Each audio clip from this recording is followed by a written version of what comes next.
Welcome to the Heroic Barbell Podcast, where we teach you how to be the best version of yourself through strength training, biblical wisdom, and living a heroic lifestyle.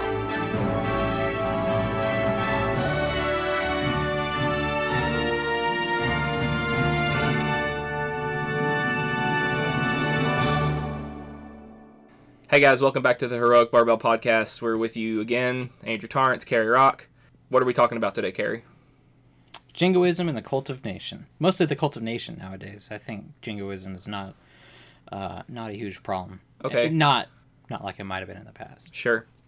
So for our listeners, why don't you start with, since it will be our lesser focus and we'll get it out of the way, what's Jingoism? Jingoism would be the superiority of your nation or your race. It's kind of a Victorian era idea. But the superiority just due to your nature of being a member of some country. So England is the best because it's England, and England is the best, and everything else is inferior. Yeah, so Victorian era, that was a particularly big problem. What we would consider a big problem. Jingoism, and at the very least, it's a sin of hatred. You don't recognize them as, one of God's creations. You don't recognize the image of God that they all bear, that we all bear. So I think the best example of where that goes the most wrong would be Nazi Germany. No. Okay.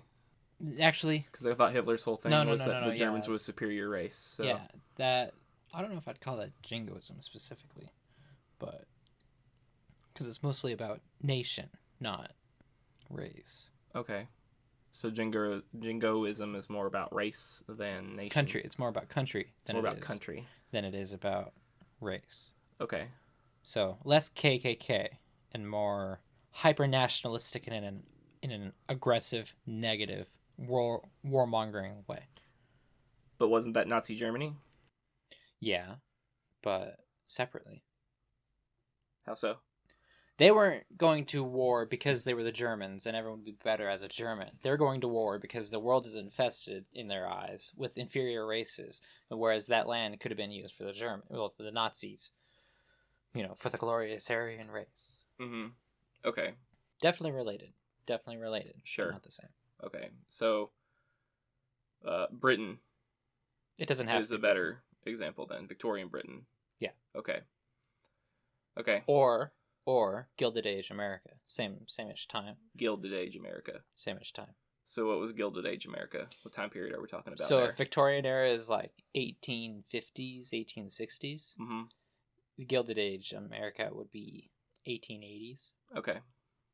Basically the Victorian in the that era, but in the States. Yeah. Okay. Do we need to say anything else about Jingoism? Let me open up Webster's and see what Webster says. Okay. I should have just done that. Not that I really trust Webster's nowadays, but extreme chauvinism or nationalism marked especially by a belligerent foreign policy. Okay. So it's specifically as Merriam-Webster is defining chauvinism. After this obnoxious edit. In the related sense, it's the number 2 in the list, is undue partiality or attachment to a group or place to which one belongs or has belonged. Okay. So in a sense, you could say, the football player, the former football, star, reliving his glory days. Okay. Yeah, that's kind of the idea. Okay. Or the military vet, it's like, everything was better when I was in the military. So it's a bit of a rose-colored glasses. It's a rose-colored glasses, but it sounds like it's also specifically the term Jingoism applies to how you view other countries besides your own. And your willingness to basically attack them. Yeah. Okay. Maybe not necessarily militarily, but certainly in the other arenas, sure. You're belligerent. Okay. What is bad about Jingoism? Well, you certainly aren't going to make any friends. No. You're going to treat all your trade partners like crap, if you have any, because they very well decide, I don't, this nation's garbage. It treats us like crap. Okay. China's a bit jingoistic. it is jingoistic. Yeah.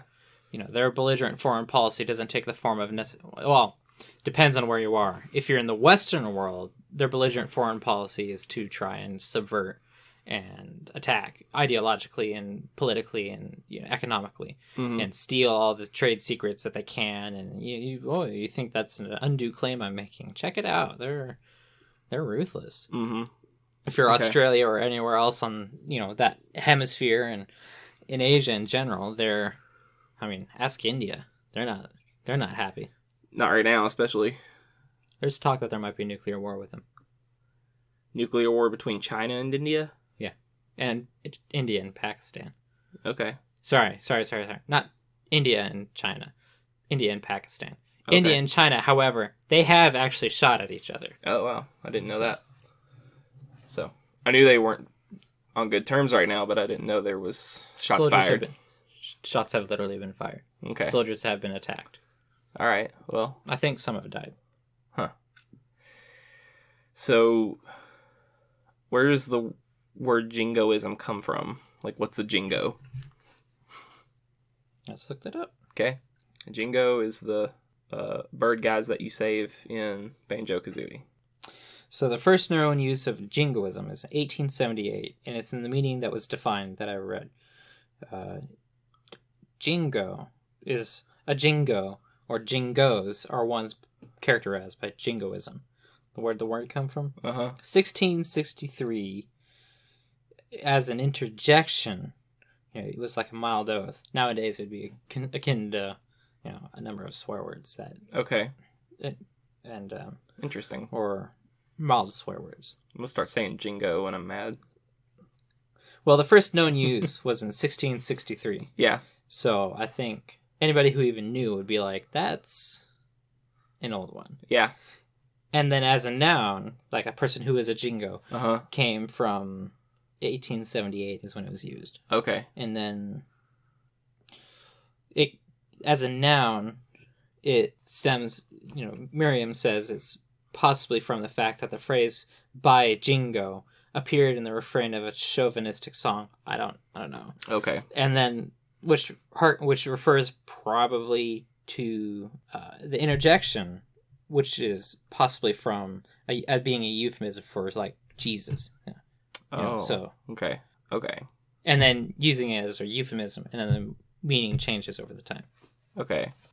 But what does that have to do with extreme nationalism and belligerent policies towards other countries? What does jingoism have to do with that? Yeah. What does that have to do with the word jingo?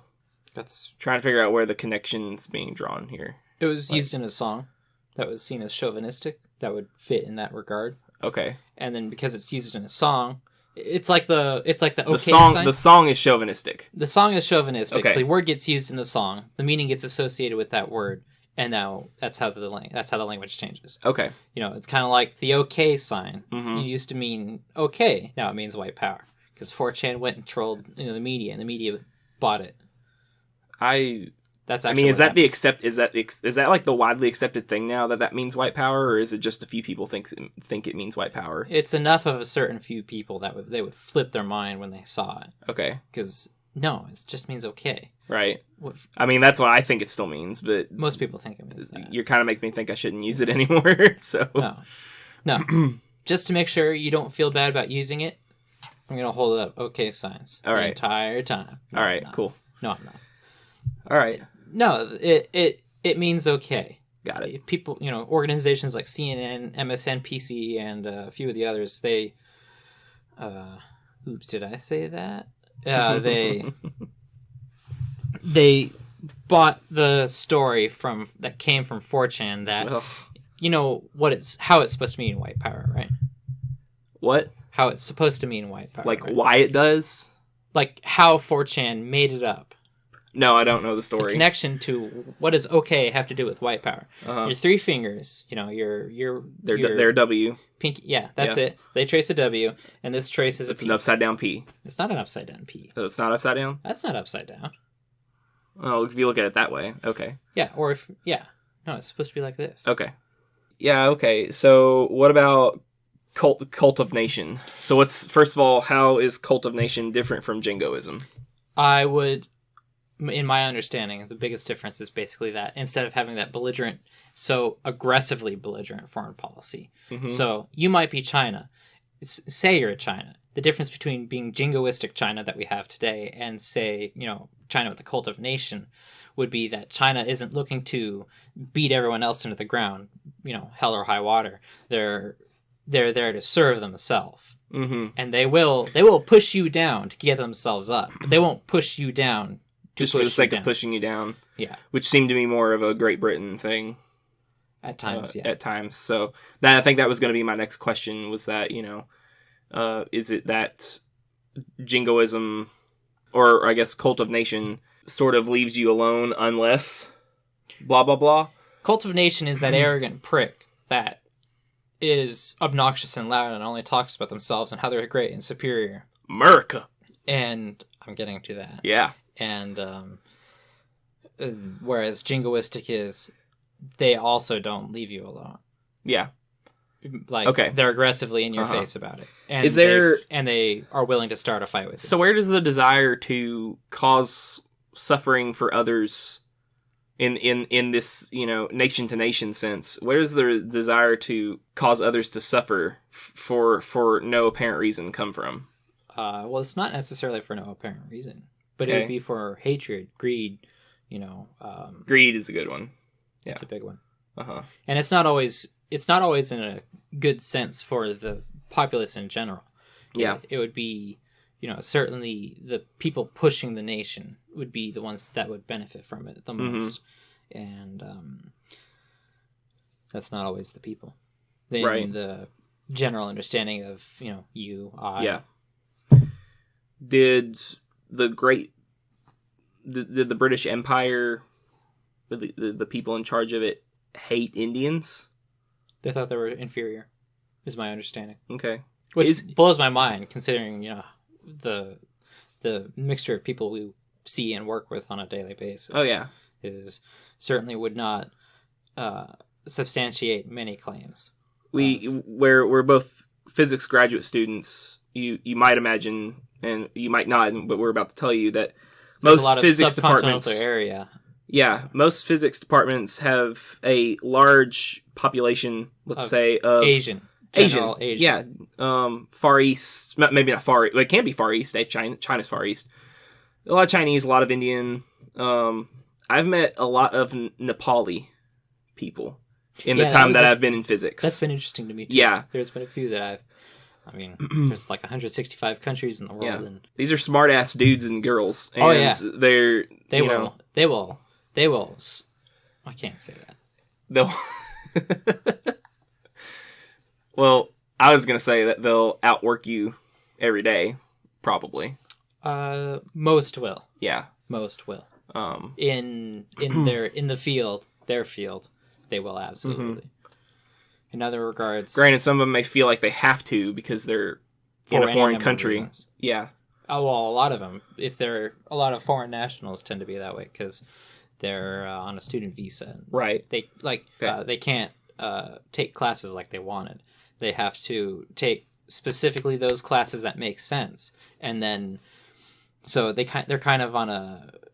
It's not like they only have 6 years and then they're out. It's the classes they take, the things that money gets spent has to be for a good purpose. Mm-hmm. They can't just change their focus. Not like changing your major, but like if this person was in condensed matter, then hop to quantum info, and then hop to nuclear, and then hop to high energy, and then particle, and then it can't do that. Yeah. They would basically have to find one, pick one, stick with it. Yeah. I mean, it's one thing if you swap once or whatever, but... Sure.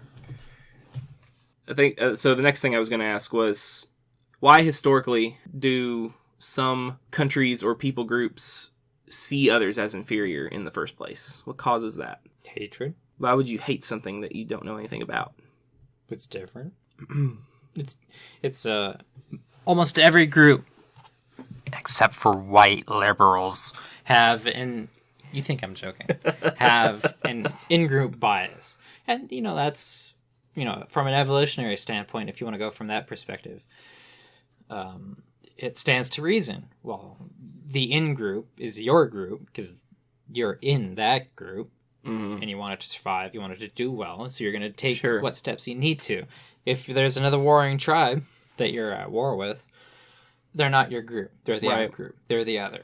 Mm-hmm. You fend off and push back the other. Yeah. Whether that's, with a spear or whatever. Mm-hmm. But there's an assumption there that the other tribe is trying to attack you. Right. And they're not always. Not always. Maybe at the time it was. It's a little more clear when you see.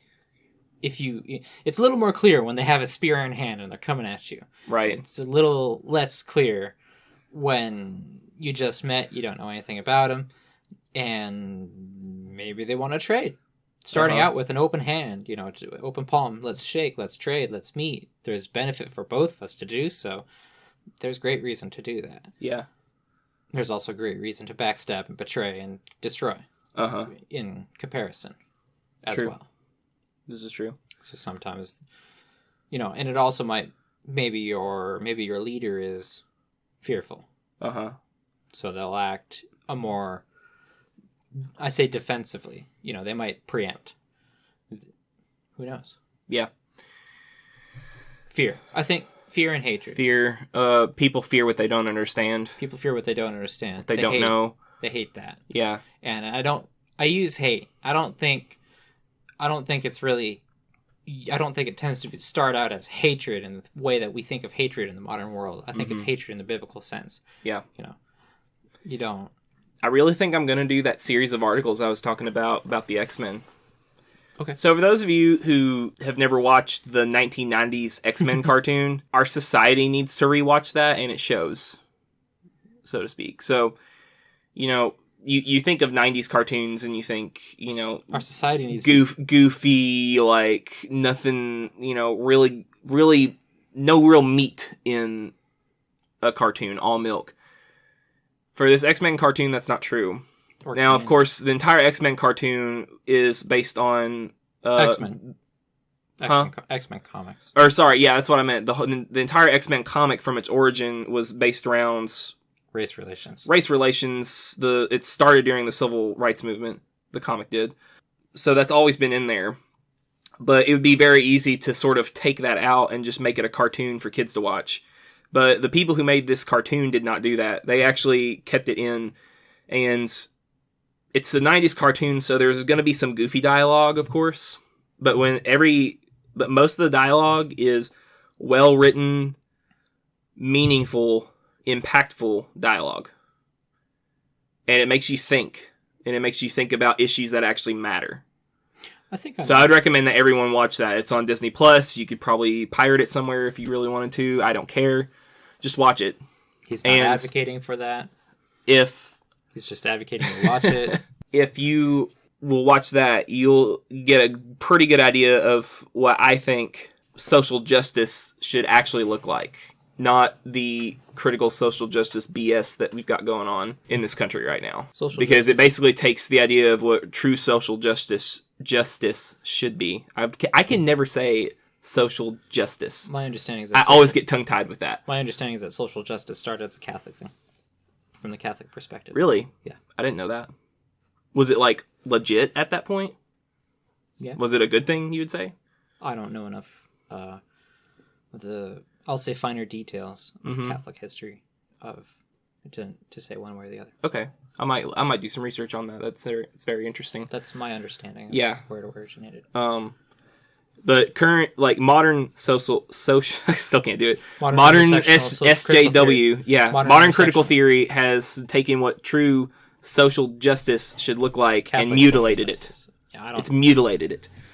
But X-Men will, I think, give you a pretty good idea of what it really should look like, because the 90s and the early 2000s, we didn't have this shit going on. At least not as widespread as it is now. And I think most people had a pretty common sense understanding of how this stuff should work. And for some reason, that's starting to go out the window, and it bothers me. 30 years ago, you still had a generation of people that at least knew, maybe not maybe not verse by verse, but at least we're familiar with the Bible. Nowadays, there's few people that are really that familiar with the Bible.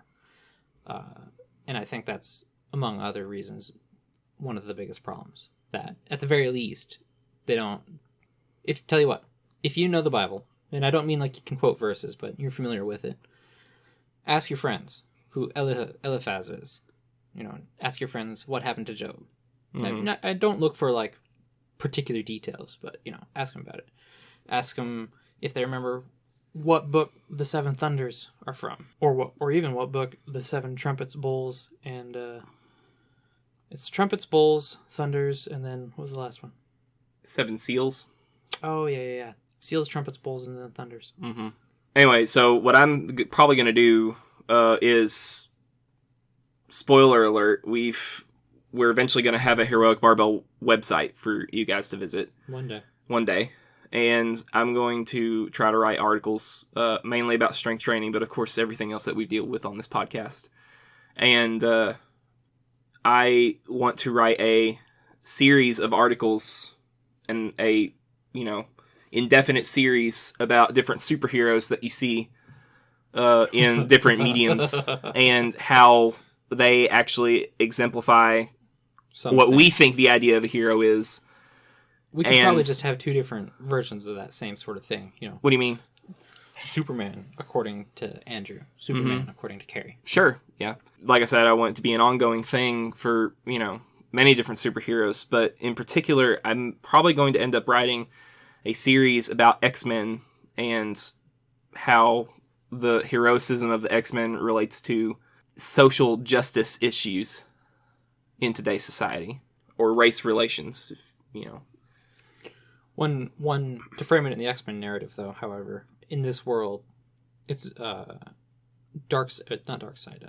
Apocalypse is winning right now. Not Darkseid. Oh my gosh, Apocalypse and Mr. They look the same, don't they? They totally do. Yeah, they totally do. And it's Mr. Sinister. It's Apocalypse. It's Magneto. Magneto's definitely winning right now. Magneto's the biggest one. Apocalypse would be a lot. I think it's Magneto informed by Apocalypse, and Magneto might not necessarily be for you say Magneto informed by Apocalypse? Yes. That's a good one. Well, like that episode we watched together of in the time axis hub, whatever. That's right. Magneto's like, I didn't go for this, but I knew you were going to betray me all along, and then Apocalypse is like, yeah, but I also knew you knew, so haha. Yeah. It's like, that's dumb. Whatever. Yeah, I mean, it's like, you guys know what X-Men is. I'm not going to go into that.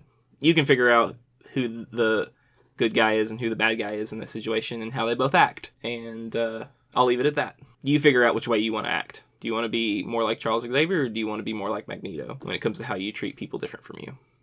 Anyway, Cult of Nation. So we talked about how it's different from Jingoism, saying... I would say, in a modern context, Cult of Nation, the way it would particularly appear is in a sense of, it can't happen here. This is blank. Mm-hmm. Yeah, it can happen here. Yeah. It will happen. How many of you guys thought of a deadly pandemic, or at least perceivedly deadly pandemic, would not happen here in the United States before it actually happened? Modern first world nation. We'll be intelligent and on the ball. When it comes to handling this thing, and we'll certainly we won't fiddle fart around. We'll make a smart snap decision if we have to, and we'll stick with it, and everything we'll see it through. We'll write it out. No, the ball's been fumbled and dropped and bumbled every step of the way.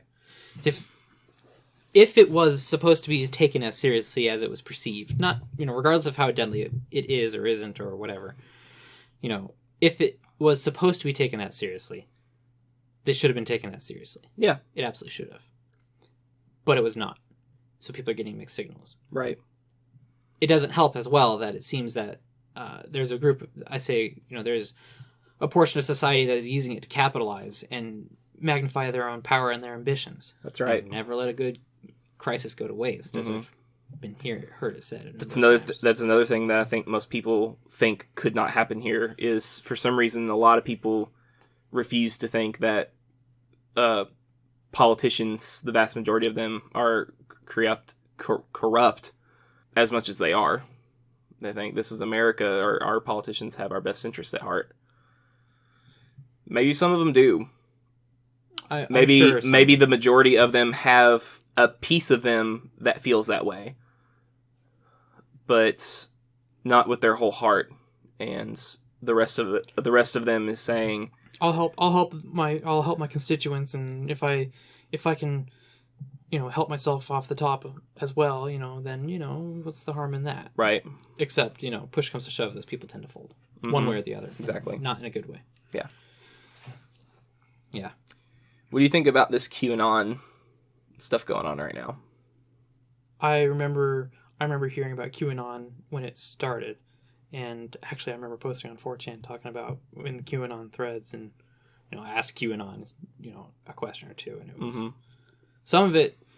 I think basically my understanding of it and my gut feeling of it is it's a boomer LARP, and that's not to say it's wrong. It's not to say it's false. Not all of it. I'm sure some of it is. I'm sure. I don't know how much of it is. I wouldn't bet anything. What do you think the odds? What do you think the odds are? I'll just put it this way. What do you think the odds are that out of all the 1%ers and top ranking politicians and people with power in the world, all over the world, what do you think the odds are that at least one of them is a pedophilic cannibal? 100%. 100%. Yeah. Okay.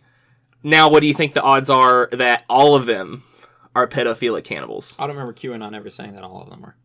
I remember him making generalizations that the ruling elite, et cetera, were, quote unquote, Rothschilds and Bilderbergs, that sort of, group of people. That the majority of them are that wicked, corrupt, self-centered, self-focused group. But how many of them, even those that he's talking about, how many of those do you actually think are pedophilic cannibals? Oh, I don't know. So I don't know how many of those there are. It's not all of them. It's also not none of them. It's not none of them. It's definitely not all of them. I would say it's a small number of them in comparison. So y'all just think about that. Maybe it'll put things in perspective a little more. Certainly think of them as being very decadent, very, very selfish, very avaricious, very self-centered, very ambitious for power hungry, and very much willing to do what it takes to secure what they want, not what they need, what they want. At the and who's to say they won't be bothered if a few eggs get broken along the way in their ambitions. And but I don't think most of them are pedophilic homosexual cannibals. Like I said, that's part of the boomer LARP thing. Yeah. Is it true that a number of them, that the group as a whole, broad strokes, it might even be in fine strokes too, but whatever. But as a whole, has tended to be very corrupt and very very malicious and very malignant on society? Yes. Here's a joke. And I think it's because of that. Most people realize that our society is corrupt and backwards, and everything's going wrong. But they don't recognize the fundamental cause. But they want a easy answer. Yeah. They want an easy solution to the problem. There is kind of like how I always say that I like physics that has a nice, symmetric, pretty solution to it. That's not most physics, and that's not most of life. And that's not what you should be looking for in a solution. Right. Either. If you're looking for what's pretty, you're going to be very disappointed when you find the answer and throw it away. Who was the guy who said that the simplest solution is often the correct one? That's Occam's razor. Occam's razor. When given the choice between two equivalent, solutions, nature chooses the simpler. Tends to choose the simpler. Sure. Now you said two equal solutions, equivalent solutions. So does that mean that they're both right? If you have a formula that describes the nature of reality, right? You have two formulas, excuse me. Both of them describe everything, right? About what you have observed. One might make predictions about what you have not and potentially cannot observe. And the other one, insofar as it doesn't need to, does not. Okay. Stick with the simpler one. Okay. Because it tends, according to Occam, it tends to be the one that the correct way to go. Okay. Now in terms of science, The universe doesn't care. The universe is a honey badger. It doesn't care. But in terms of like how to live your life, yeah, you cut out complication. Don't make it complicated for yourself. Yeah. Now, I think most people are looking for a simple answer. Yes. For why their life is the way it is. Yes. There's one regard. thing. There's a difference between having an answer that's simple and an answer that is correct that happens to be simple. Right. Just because it's simple does not mean it's correct. Right. More often than not, it is not correct. And that's not to say Occam's razor, which is only a heuristic anyways, but that's not to say Occam's razor is wrong. It's to say that, excuse me, it's to say that you're not accounting for all the evidence. Mm-hmm. You don't. There's data that you're purposely excluding. Purposely. You may not necessarily be consciously excluding it. But that's why I think so many people like conspiracy theories as much as they do, because it does provide at least a simpler... Conspiracy theories can definitely be complicated, but they're often more simple than what's actually going on. They tend to be easier to believe. Yes. And in the person's head. Yes. And they might in actuality too. You know, they line up with reality. Mm-hmm. Perceived, actual or simply perceived. But also remember, just because you're paranoid doesn't mean they are not after you. Right.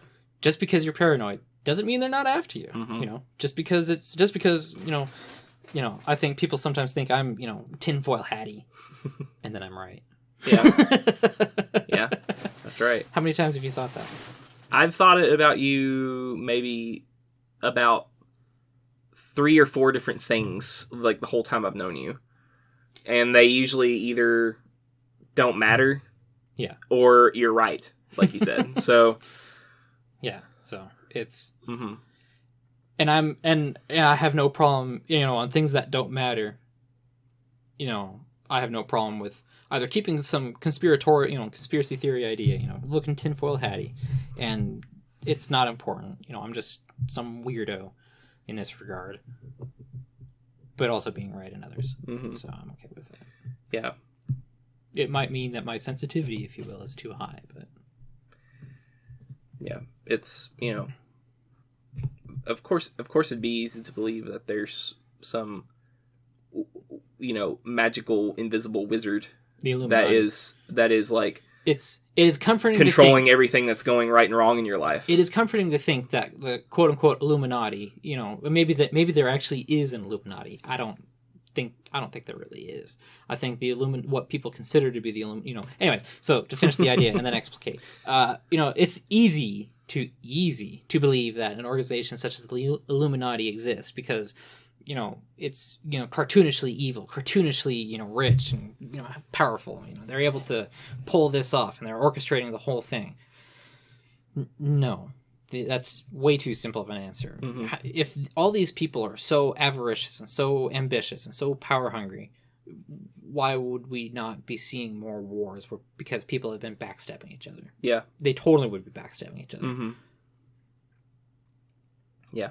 Anyway, so getting back to the cult of nation thing, you know, about the whole it couldn't happen here thing. I think people, they want the simple answer. You know, America has tended to be the good guy in many regards, tended to be, depending on your perspective. Right. Like over in Vietnam, they don't call it the Vietnam War, they call it the American War. Oh yeah. That's what I've heard. So depending on your perspective, you know, our perspective is that we've not tended to be the bad guys. That's not the case. We have absolutely been the bad guys many times. Look at banana republics. Hawaii was a banana republic. Mm-hmm. That was atrocious. Look up Project COINTEL. If you want to hear some real conspiracy theory stuff, look that one up. Okay. COINTELL. COINTEL or COINTEL. I don't know how it's supposed to be pronounced. Or the CIA funding cocaine in the drug war, actually to fuel a drug problem in the black population. That actually happened. That was actually the thing. Also part of COINTEL. Okay. Look up MK Ultra, which actually did produce Ted Kaczynski.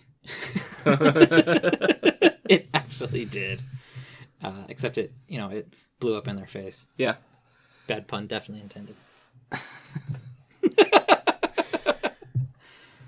Right. Okay. So So, coincidentally, you should be minimizing your reliance. Speaking of Ted Kaczynski, you absolutely should be minimizing your reliance on technology, on high technology. That's not to say you should.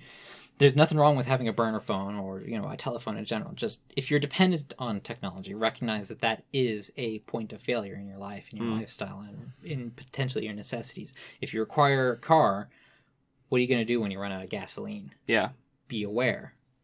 There's nothing wrong with using a car. Just be aware. You're more dependent than you might think. Right. Okay, so we're talking about, the idea that, it can't happen here. Can't happen here. It totally can happen here. It can. Historically, it will happen here. Yeah. What do you think it's going to take for most people to change their attitude about that? The apocalypse. Actually, I'm not joking. Okay. do you think in America we have more of a problem than that than with other nations? I am not familiar with a number of the politics in other nations. Okay. I know Germany is trying to pull off the Fourth Reich and using the EU as its vehicle to do so. I know Macron is a very despotic, leader of France. I know Boris Johnson is a populist, and populists tend to have this. The dark side of populism is more authoritarianism as well, and maybe it's not Boris, maybe it's not Trump, but maybe it's the person after them. Yeah, that's why I was kind of worried when Trump was talking about sending in special government agents to clean up the riots in all these different cities. I think for the most part, all he really did was went in to protect federal property. Yeah, that's what ended up happening. But before it happened... Really only in Portland, too. Yeah, and before it happened, but everyone was thinking he was going to go in with armed troops, utterly roll over the whole city and crush the whole thing. Yeah, and... Thankfully he didn't. He didn't, and I'm glad he didn't, and because, I would have been a little worried for our nation if that had happened, because... He would have certainly proved that is in a very bad way. That is a very authoritarian act to do so.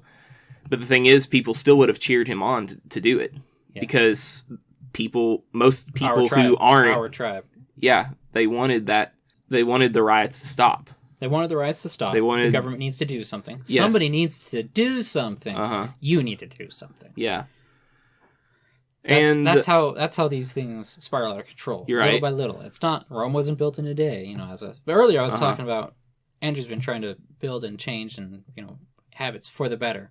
And, it takes time, it takes effort, it takes awareness, of first you have to be aware that there's a problem, which isn't to say, that's not to say, let's say your problem is you have to, I don't know, every time you walk past a particular door, you have to knock on the frame 3 times.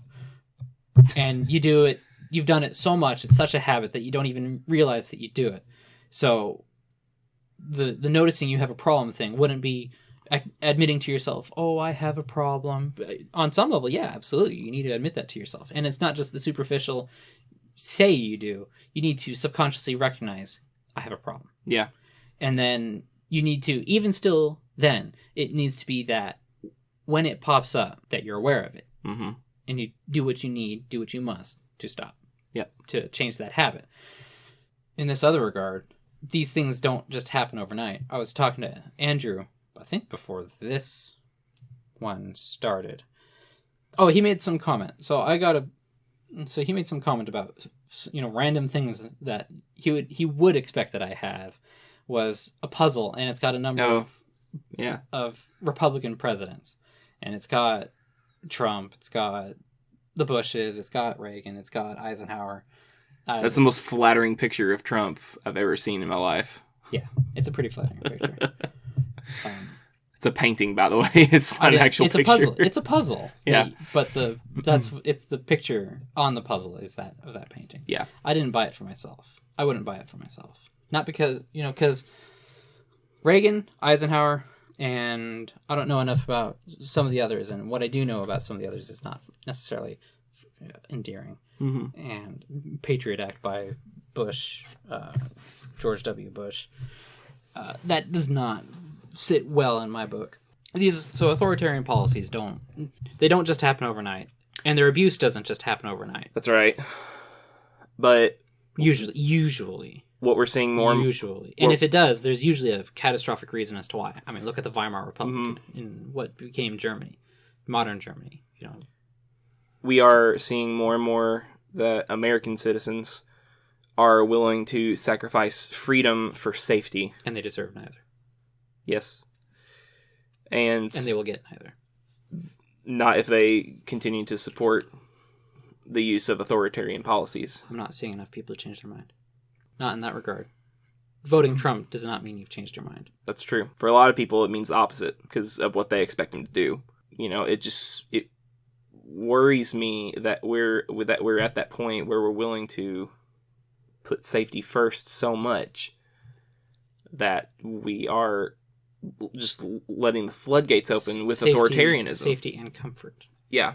Just the best way to be lulled into a trap is not to be tricked in some way. It's like, oh, I thought it was this, but really it was that. Dio the whole time. No. It's do what the devil did. Convince the world you don't exist. Convince them that the problem doesn't exist. Or that if there is a problem, it's not a big deal. Don't worry about it. Just eat your cake. Mm-hmm. We're again. This is all under the umbrella of what we were originally saying about it can't happen here. So if you think that the government can't, if you think the government won't grab as much power as it can and take over your life, you're obviously not in a blue state. So, meanwhile, L.A. or one of the cities under the umbrella of L.A. that monstrosity, has shut off utilities, water, power to residential home. Why'd they do that? Because there was a gathering there that they didn't like. So they had threatened to do this anyway beforehand, but someone went ahead and did it anyway. And they did what they said they were going to do. They did this. They did what they said they were going to do, and I think some people did it on purpose. Not like, oh, Pikachu, surprise Pikachu face. I think some of them. I would not be shocked if some of these people did do it on purpose, suspecting that might be the case. Yeah. And that's only highly illegal and very much, against human rights. And the UN has condemned other actions in the past of similar sort, similar sort, in other places. Now, I had this conversation with you earlier today, and you explained it to me. I refuse. Why is access to running drinkable water a human right? Well, how about you tell us? I'm not sure if I remember. Constitutional enshrined in the Constitution. It's enshrined in the Constitution, is what you told me. Yeah. And where is it enshrined in the Constitution? All right, give me a second. Is it from... What's going on? I'm going to pull out my Constitution. Oh, okay. Cary has a Constitution framed. In brass. Yeah. Connected them together to affirm among the powers of the earth, separate, equal, freshness, nature and nature's rights among life. So rights that among these are life, liberty, and the pursuit of happiness. Certain unalienable men have been endowed with certain unalienable rights that among these are life, liberty, and the pursuit of happiness. Okay, so this if is you're gonna in the.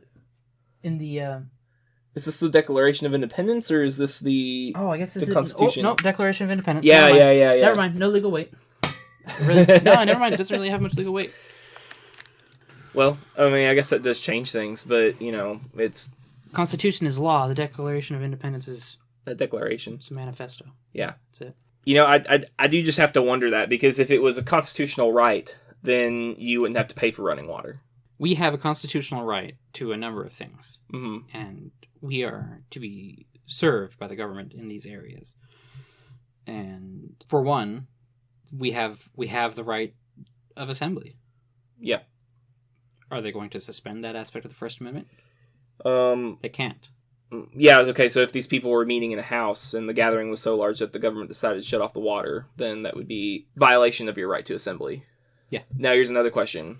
It's the First Amendment, right? The First Amendment says that we have the right to assembly and to peaceably protest our government. Peaceful assembly.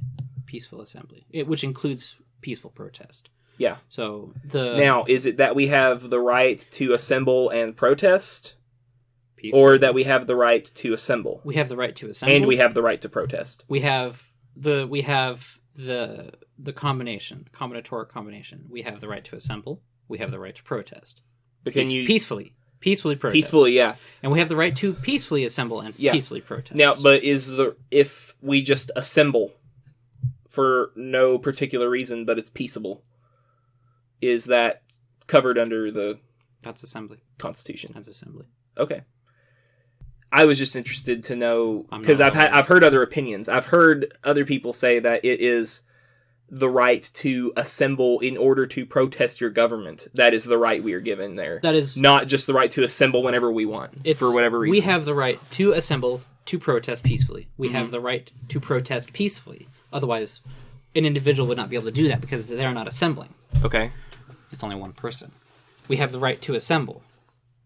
We have the right to go wherever we want. We have the right to do that. That is not, off limits, if you will, for military or reasons of defense. Sure. It's very reasonable to make off limits military bases to the general public because they're doing stuff in the defense of the nation. Whether or not not the point about what base it is or anything like that. Just and it's not like if you again you may say, well, technically that's an assembly if you assemble on prohibited property, but it's not like you're being thrown in jail for just assembling somewhere you're not supposed to be. You're going to be kicked off, and there are going to be consequences. You're not. But you're by not in trouble choosing because you've assembled. You're in trouble because you've trespassed. Yes. Right. So, the only reason you would go to jail for trespassing onto a military base, let's say, is if you had malicious intent. And at that point, it's not peaceful assembly. Well, just because it could be that you are trespassing. You are trespassing. That is the infraction. Just because you don't know that you're trespassing doesn't mean you're not trespassing. Sure. Yeah. Now, whether or not you had But what if you do know you're trespassing? If you know then you have. What if you're the Area 51 guys doing the Naruto run? Like the dude actually did. Yes, that was so funny. Then, one, you're infringing and breaking the law. You are. Uh-huh. But we have the right to assembly. You're also trespassing. What's the difference? Well, you're allowed to assemble, but you're not allowed to assemble there. Okay. Because it's not your property. Okay. And not only is it not your property, it is deemed to be a matter of national defense. So not only, in a sense, not only are you interfering with your own safety, you're interfering with your neighbor's safety. Is the thought. I mean, really, if you go 1 inch over the line and you technically you are still trespassing, but are you really interfering? No. Oh, I'm not worried about that part. No, but I'm worried about the idea of assembly. It needs to be logical. And it needs to be logical. Yeah. And you would technically be trespassing, even if you literally just hop the fence and as soon as your feet touch the ground, you stopped. Mm-hmm. You are trespassing. You need to not do that. Mm-hmm. Yeah. That is not covered. But that's a little off topic. But similarly to in the other 1A aspect of free speech, we have free speech, man. We don't have and the right to, in the sense that not only are we allowed to say whatever we want, we're able to create, I'll say, art in the general sense of whatever we want and all that jazz. But it cannot be obscene. There are still stipulations on that First Amendment, as far as speech goes. What is considered speech? What is considered protected speech? Hate speech, as such, is not the SJW definition. You have to look up what the jurisprudence is on this. So what the Supreme Court has ruled is, what is obscene is not protected. Child porn is not protected. Uh-huh. Or gore porn is not protected. Yeah. If you're watching videos of dogs being eviscerated, that is not protected. Mm-hmm. So... and it would be obscene. Yeah. If you have pictures of your ex and they broke up with you and you're feeling real salty about it and you share those pictures, you have committed a crime. Okay. And you will not be protected under free speech, man. They're gonna point at this. They're gonna point at the jurisprudence on the matter and laugh at you. Yeah. And then toss your butt in jail. Uh-huh. Okay. Right to assembly means that if the government shuts off your water because you are assembling at you're not trespassing. Certain amount of people. It's your house. Right. It's your property. At your own house, and you invite all your friends over to have a party. It's a violation of rights, and it's an authoritarian measure, and we're just going to keep seeing more and more of it because people... The beatings will continue. The beatings will continue until morale improves. Morale has not improved sufficiently, so the beatings will continue. Two things. The fact that people are too afraid to, fight for their liberty, meaning that they would rather have security and safety over their liberty, and that they are too blind to the fact that these things are happening here, even though they think they can't, and so they're just going to keep happening. Yeah. Right. Okay. Yeah. With, slowly, ever so slowly, okay, so you might, let's say, humor me in this, say you're a Democrat, you're a very liberal, and I don't mean like leftist, but you've, very, do what you want, man, just don't interfere with me kind of a thing, and kind of a hippie, if you will. Yeah. Is the thought for that kind of liberal. Peace and love, just leave me alone. Currently, that's Trump. Yeah. Currently, that's Trump. Between the candidates, that is Trump. Yes. Biden and Kamala will not do that. No. Kill Mara. We need to think of a better one. If you think that you went out and protested and shouted Black Lives Matter... Who's going to disagree with you? Huh? Who's going to disagree with you on that superficial statement? The Nazis. Not Nazis. Well, yeah, actual Nazis. Sure. Mm-hmm. KKK. Sure. Joe Bob. Well, the point. The point I'm the MAGA hat. The point I'm trying to get at is that if you're going out and doing all these protests for social justice and Black Lives Matter and females' right to choose what happens to their bodies and anti-sexism, anti-racism, all this shit, then that's not liberalism. That is not liberalism.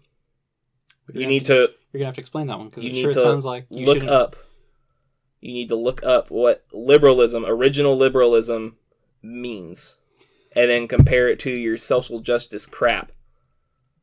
So, and see if it does being an SJW sound more like liberalism or more like authoritarianism? Fascism. Really. It really is fascism. Anti-fascists are fascists. Pulling off the same stunts the brown shirts and the SS would do in the Weimar Republic. Yep. As Hitler was becoming chancellor. On his way to be chancellor. That's absolutely the same stunts they pull. Yeah. Now, here's the question.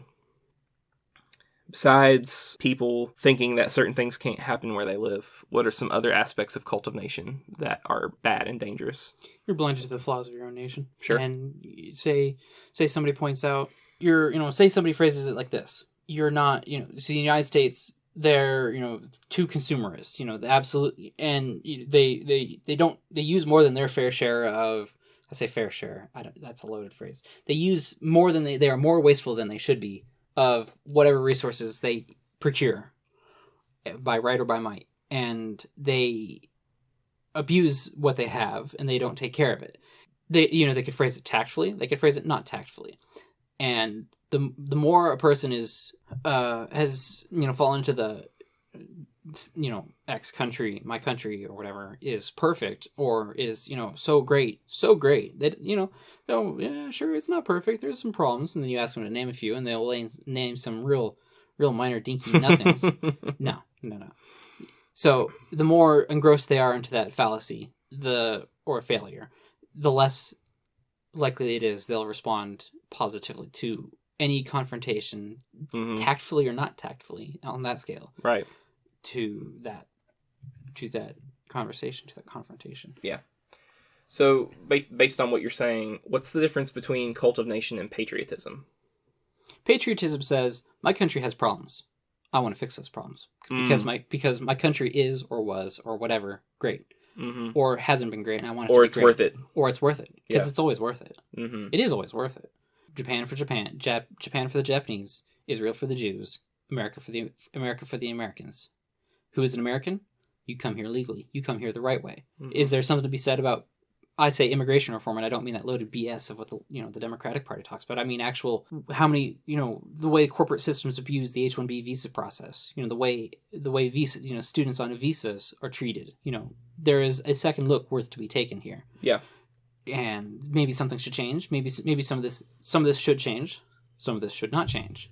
So Malcolm was our guest on the show last week, and he has had a lot of trouble with visas.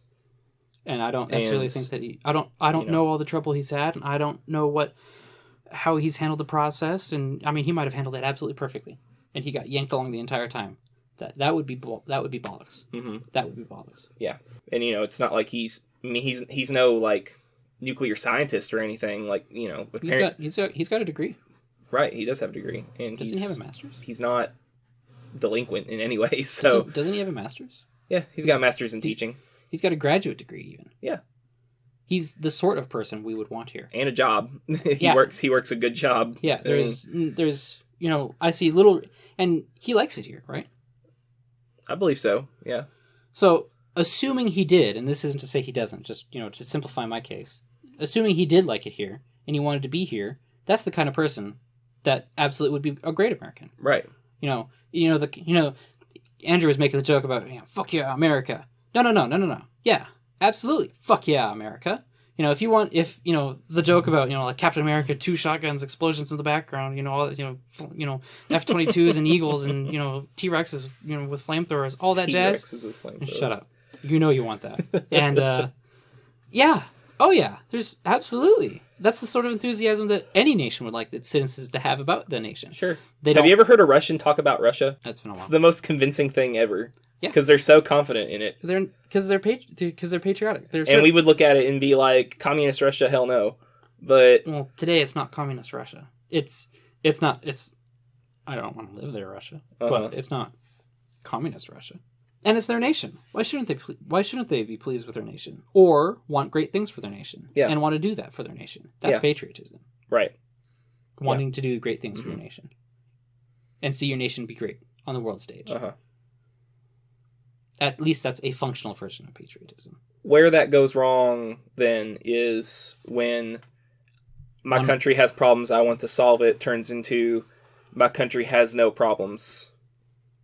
That's one of the places it goes wrong. Yeah. Or in the way you go to solve it is that my country has problems and they're other country's fault. Yeah. Is at the expense of others. Yeah. Maybe your country has problems in one way or the way to fix it is at the expense of another nation. Let's say your nation is basically enslaved. Maybe not the people as such, but maybe your nation as a whole is enslaved, yoked to some other nation or nations. Sure. The first thought that comes to my mind is EU nations, Romania to the EU and all that jazz. Yeah. And you wanting to free your nation from that sort of bondage. Maybe they're still in the EU, maybe they're not the point. Might come at the cost of the economic availability and economic power of other nations. Well, I think they are gaining unnecessarily from your nation's abuse. So yeah, it's at their expense, but it's not wrong to want that. Your nation is being abused. Yeah. If you're trying to improve your nation, say the United States is like, we can be better, so they go and take over Canada. That's not good. Oh man, that would be an interesting war. United States versus Canada. Keep them there. They're quarantined over there. Keep them there. The good ones will leave. Yeah. If they want. If they want to stay in. Here's another problem. I think we'd lose. I think it'd end up being like everyone would, like the military in Canada would just bunker down in like super northern Canada, and it would be another like Germany marching through Siberia kind of thing. We would not lose. One, because we don't have to march through Canada. Even in the dead of winter, we don't have to march through Canada. That's a good point. We can just blow those particular places to bits. You think I'm joking? We totally. No, I know you're not joking. But we don't want to. No, we don't want to. So yeah, it's. I think another good example of what you're talking about would be China and Hong Kong right now, or even something like China and Taiwan, or China and Myanmar. Yeah, because Taiwan is the best China. Because it's very much like China has these places under their thumb.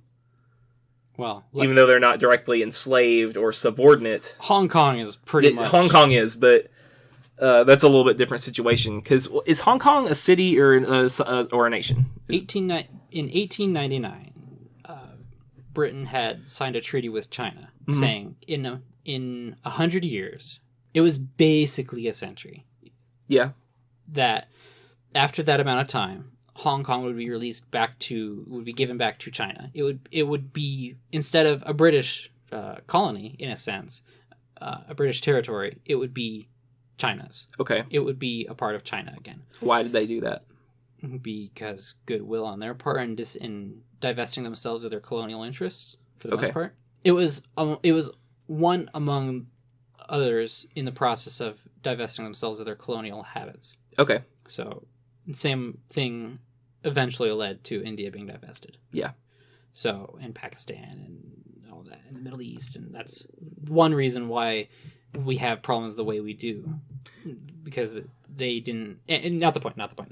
So if you're listening to this, a couple things I would like for you all to tell me, and you can email us or you can put it in YouTube comments or something, but give me a good resource on the history of Britain divesting themselves of these different colonial settlements, sort of basically dissolving their empire. Like, why did they decide to do that? What sparked it? How did they, decide that giving up all this is better for us?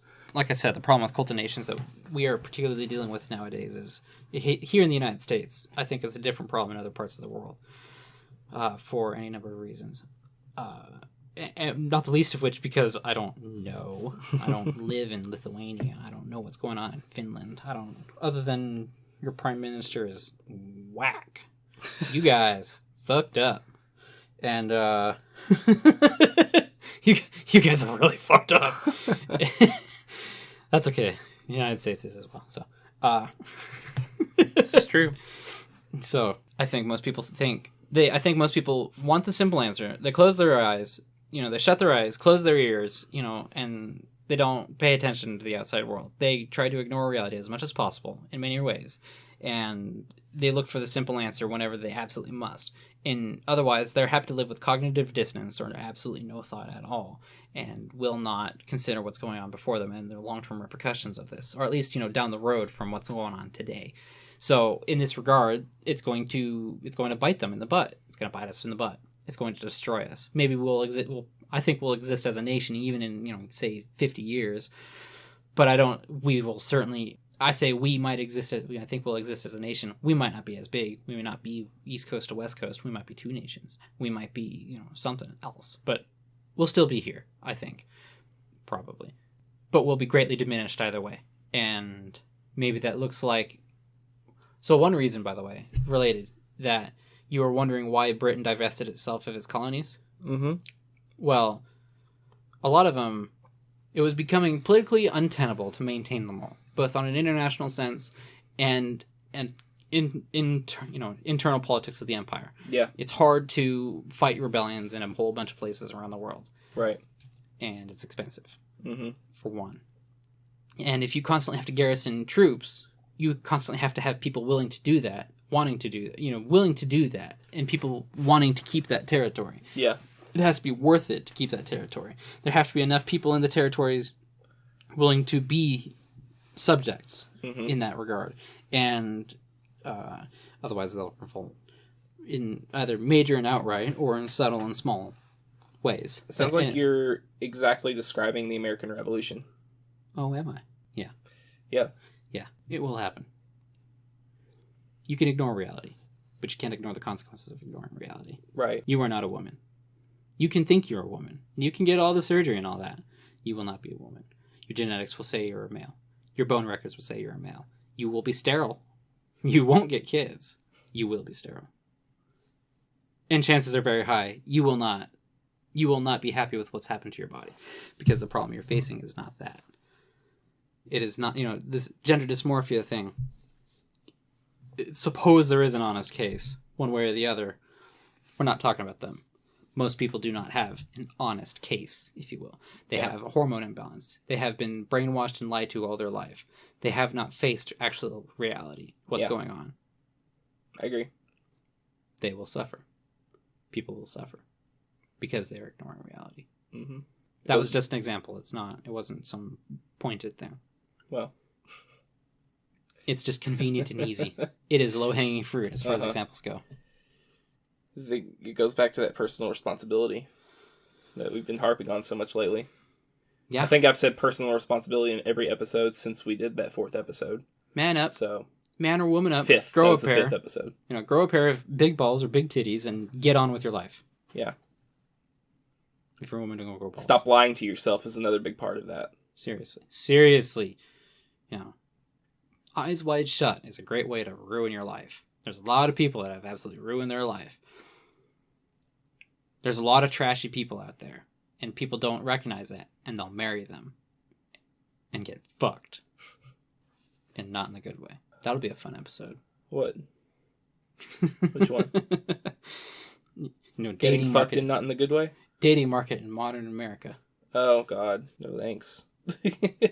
We can go over the 12 rules of defective dating. There's more than 12 rules. It's a book that someone wrote. I'll tell you about it later.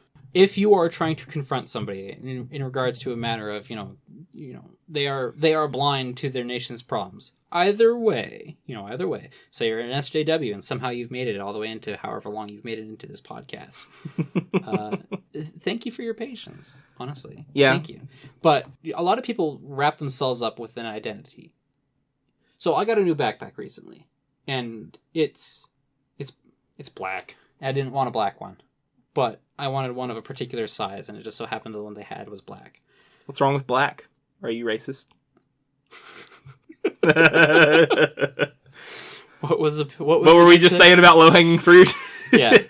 No, the problem with it being black is it's a 511 bag, and that's not a problem. I like the bag. It's a little small on the inside, but no, the problem with the bag being black is that some people are going to think, I don't want to unnecessarily agitate people on a subconscious level because I've got an aggressive-looking backpack. I already do that in other ways. I don't need help. Mm-hmm. So I've covered up some of the particular branding, some of the, I've put on a couple, lanyards or whatever it is that help disarm, if you will, the appearance of the bag to make it, softer in approach. It's an AMP-72. So you look it up and you go, oh, what are you worried about? Well, I'm also on a university campus. And fuck those places. But the point being, I don't feel the need to fight a battle against somebody's pride. You will not be able to penetrate that. If you're coming at somebody and you are trying to, at least in your mind, you're trying to help them, but they don't see it that way, they are going to close off their mind, close off their ears, close off their heart, close off their everything. And, you could literally beat your words into their face with your fists. And you will not. You will only harden their position. That's right. Do not. Do be gentle in approach. Do be loving, biblically loving in your approach. Otherwise, they will harden their heart against you. They will double down. You will lose. They might do it anyways, so it's not like it's a guarantee if you say it the right way or with the right tact or whatever that you'll make your point. There's no guarantee with that at all. Just that if you come at it the wrong way, you will fail. Mm-hmm. And you will have made that person that much more determined in their own regard. Don't do that. Do not do that. If I come up to some liberal and say, what's up? That's a great way to... you actually might have... You're going to have to bleep some of that. Okay. That would be a great way to not make friends. Yeah. No, absolutely. If I go up to somebody and I cough on them, specifically pull off my mask and cough on them, that's a great way to make some real fast enemies of a whole lot of people. Yeah. No need to do that. Oh, absolutely. The government is absolutely being tyrannical in their requirement to wear face masks. Now... Unfortunately, the jurisprudence and the ruling has already been since the 20s and the Spanish 50 the teens and the 19 teens that they can enforce since the Spanish flu. Yeah, that ruling has been made at the Supreme Court level and is not going to be overturned. Fine, whatever. We're gonna have to deal with it. It's really as obnoxious as it is. Anyways. When you get a whole lot of people that are absolutely terrified out of their minds for what they perceive to be good reason, what others perceive to be poor reason, you might guess what I suspect it is. You are not going to win yourself friends if you're coming up all bravado, no mask, and sneezing in their face. Yeah. They are probably not going to listen. Don't do that. Don't be like that. It'd be like being on a old rope bridge with someone who has vertigo. And you're swinging the rope around. Yeah.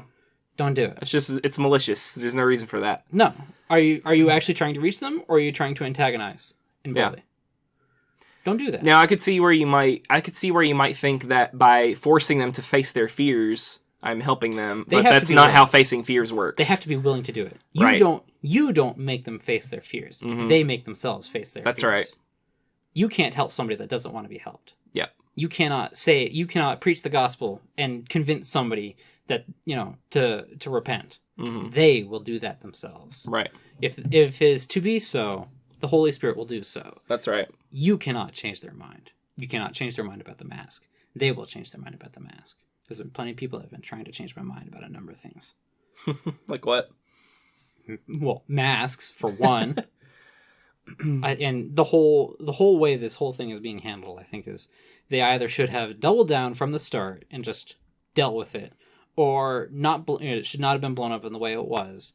Yeah. And regardless of how it actually is, that's not the point, unfortunately. Just that they should have one or the other stuck with it. Mm-hmm. Yeah. And evidence has not borne out that they should have been the aggressive way of it. Right. All right, guys. This makes our 9th episode of the Heroic Barbell Podcast. Thank you guys so much for listening. If you've not already subscribed to the YouTube channel, please do so. If you would like to like the video, I really don't care. But if you have a question, or if you'd like to leave us a comment, let us know what you think about the podcast and our thoughts on Jingoism and Cult of Nation. You can email us at heroic.barbell.training@gmail.com. We will see you guys later. Have a great night. Toodles.